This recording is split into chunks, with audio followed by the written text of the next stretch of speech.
The stop and frisk policy has been a controversial issue in New York City for decades. What was initially created to lower crime rates is now believed to be lowering New Yorkers' faith in their own police force. Director of Legal Studies at William Patterson University and constitutional law expert, Professor Michael Principe, believes the problem is that stop and frisk is being overused. Are they really developing this just to prevent crimes, but in a manner that ignores reasonable suspicion? They just stop anybody. Well, I was actually going for a walk right over here, and the NYPD stopped me. They claimed that I looked suspicious because I was walking around by myself. They then checked my front pockets. They accused me of being a drug addict because I had two $10 bills in my pocket, which they called common drug increments. The number of stops has increased by more than 600% since 2002. And it's all based on the notion that a police officer has reasonable suspicion. 2011, over 685,000 stops were made. 605,000 were innocent. 53.6% were frisked. I mean, they can basically just say they claim they have reasonable suspicion in any scenario.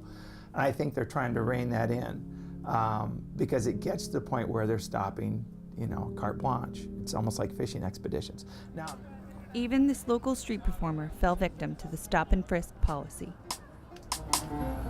It was very quick. They were like, "Oh, we're gonna stop and frisk you. We have suspicion that you have a firearm." I didn't want to give any problems. I didn't know what's going on. And then they like started groping me. Like they started going in my pants and going in my clothes, and I felt completely violated and embarrassed. I definitely don't want to experience that ever again in my entire life. Not only does it affect those who get stopped daily, stop and frisk is affecting the community as a whole. I don't feel safe when things like that happen on the sidewalk, and It's unconstitutional and it's unfair and it's just disgusting. It's horrible to invade somebody like that. I think that it has a lot of inherent problems because of the lack of causation. It just goes against the innocent until proven guilty. It's looking at someone and saying, you look guilty for something they may well likely not have done. All they're doing is just driving the communities away from the local government and from the police.